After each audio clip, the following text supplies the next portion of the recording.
For advertisement, call 8125893028. Our Gmail maxtvtelugu@gmail.com. Sankatahara Chaturthi రోజున గణపతిని చిత్తశుద్ధితో పూజిస్తే తప్పనిసరిగా సకల కార్యాలు దిగ్విజయంగా పూర్తవుతాయి, విఘ్నాలన్నీ కూడాను తొలగిపోతాయి. ముఖ్యంగా ఈ సంకష్టహర చతుర్థి కూడాను మాఘమాసంలో మనకి మహాశివరాత్రి వస్తుంది కదా. మాస శివరాత్రి ప్రతి నెలా వస్తుంది.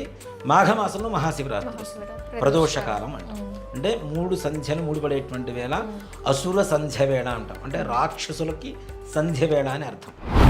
మ్యాక్స్ టీవీ భక్తి ప్రేక్షకులకు నమస్కారం. ఈరోజు మనతో పాటు ఉన్నారు ప్రముఖ జ్యోతిష్య పండితులు, ప్రముఖ ఆధ్యాత్మికవేత్త డాక్టర్ గుండెపూడి శివసుధీర్ శర్మ గారు. నమస్కారం గురుగారు. శ్రీమాత్రే నమః, శ్రీ గురుభ్యో నమః. గురుజీ, సంకష్టహర చతుర్థి రోజు వినాయకుడి పూజా విధానం అలాగే పఠించాల్సిన మంత్రం తెలియజేస్తారు. మే 26వ తారీఖు సంకటహర చతుర్థి. దీన్ని సంకష్టహర చతుర్థి అంటాం. సంకటం అన్న, సంకష్టము అన్న, కష్టము అని అర్థం. సంకటాలు వచ్చినాయి అని చెప్తుంటాం కదా, కష్టాలు వచ్చినాయి అని. దాని కష్టాల్ని హరించేటువంటి శక్తి కలిగినటువంటి రోజు కాబట్టి సంకటహర చతుర్థి అని పిలుస్తూ ఉంటాం. మనకి ప్రతి నెల పౌర్ణమి, ఏకాదశులు, మాస శివరాత్రి ఎలా అయితే వస్తూ ఉంటాయో అలాగే ప్రతి నెల కూడాను సంకష్టహర చతుర్థి అనేది పౌర్ణమి వెళ్ళిన 4వ రోజు చవితి రోజున సంకష్టహర చతుర్థి అని పిలుస్తూ ఉంటాం. ఈ సంకష్టహర చతుర్థి వ్రతం అంటాము. అది వ్రతం చేస్తూ ఉంటారు, లేదు వాళ్ళ శక్తి కొలది పూజ చేస్తూ ఉంటాం.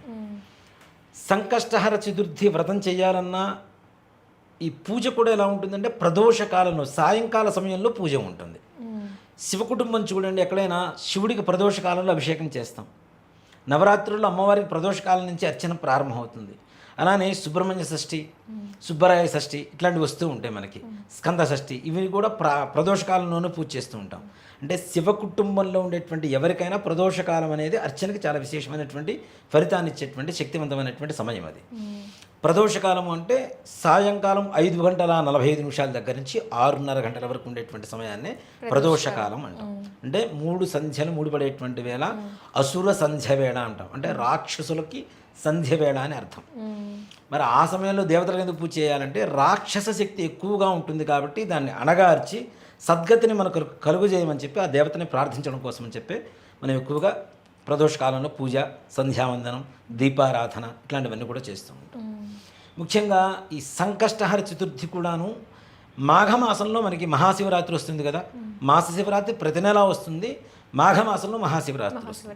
అలాగే ఈ మాఘమాసంలో వచ్చేటువంటి సంకష్టహర చతుర్థి అసలైన సంకష్టహర చతుర్థి. అలానే ప్రతి మాసంలో వచ్చేటువంటి దాన్ని కూడాను మాస సంకటహర చతుర్థి అని చెప్పి పిలుస్తూ ఉంటాం. ఈ సంకటహర చతుర్థి రోజున గణపతిని చిత్తశుద్ధితో పూజిస్తే తప్పనిసరిగా సకల కార్యాలు దిగ్విజయంగా పూర్తవుతాయి, విఘ్నాలన్నీ కూడాను తొలగిపోతాయి. అక్కడ ముఖ్యంగా గణపతి తత్వం ఏమిటి అంటే భూతత్వం అంటాం. భూమికి ఉండేంత సహనం ఆయనకు ఉంటుంది. అలాగే భూమి మనకి ఎన్నో వరాలను ఇస్తూ ఉంటుంది. కొన్ని విశేషమైనటువంటి నిధుల్ని తనలో దాచుకుంది. అంతదేని మనం తినేటువంటి తిండి, పంట ఏదైతే ఉందో పంటను కూడా ఇచ్చేది భూమాతే.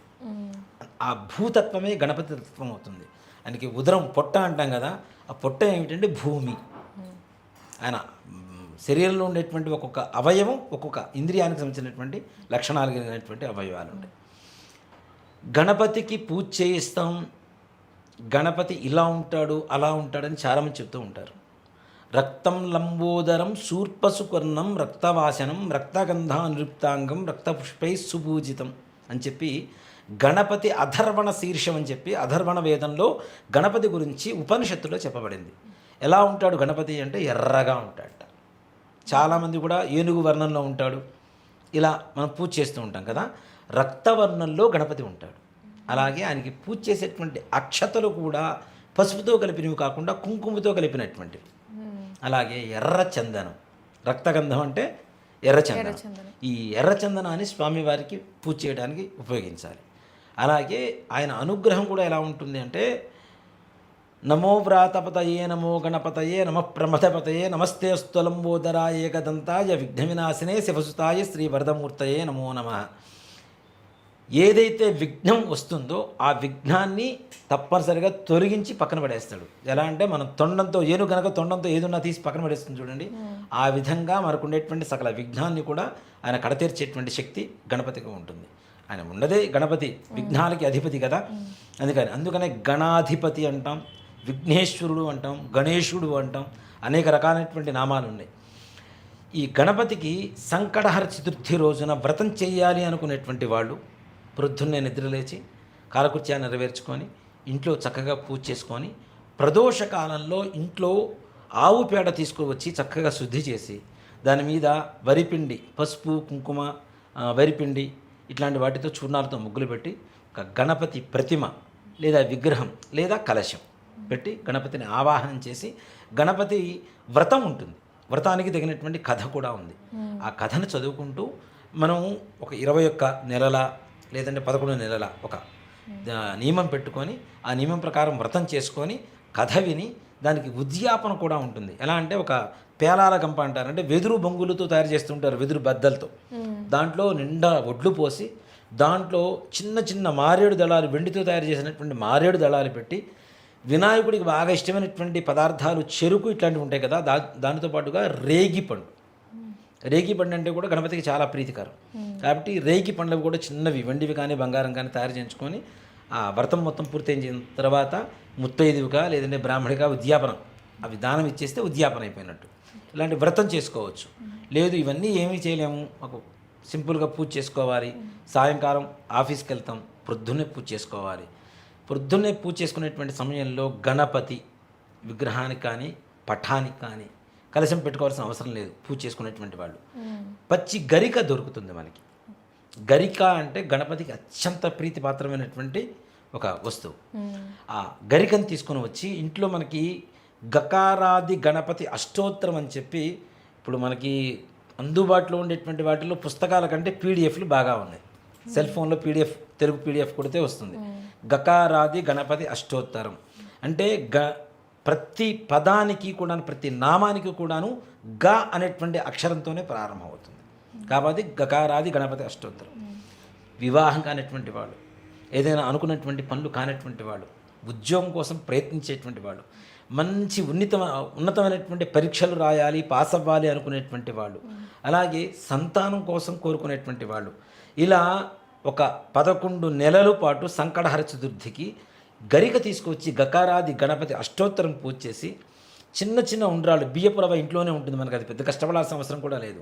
ఈ బియ్యపు రవ్వతో ఉండ్రాళ్ళు చేసి ఒక 21 ఉండ్రాళ్ళు చేసి చిన్న బెల్లం ముక్క దాని మీద పెట్టి కొద్దిగా నెయ్యి వేసి నివేదన చేసి స్వామివారిని మనస్ఫూర్తిగా ప్రార్థించి ఆ పూజ చేసిన తర్వాత నివేదన చేసి ఆ ప్రసాదాన్ని భక్తితో భుజిస్తే చాలు, గణపతి సకల కార్య సిద్ధిని కలుగజేస్తాడు.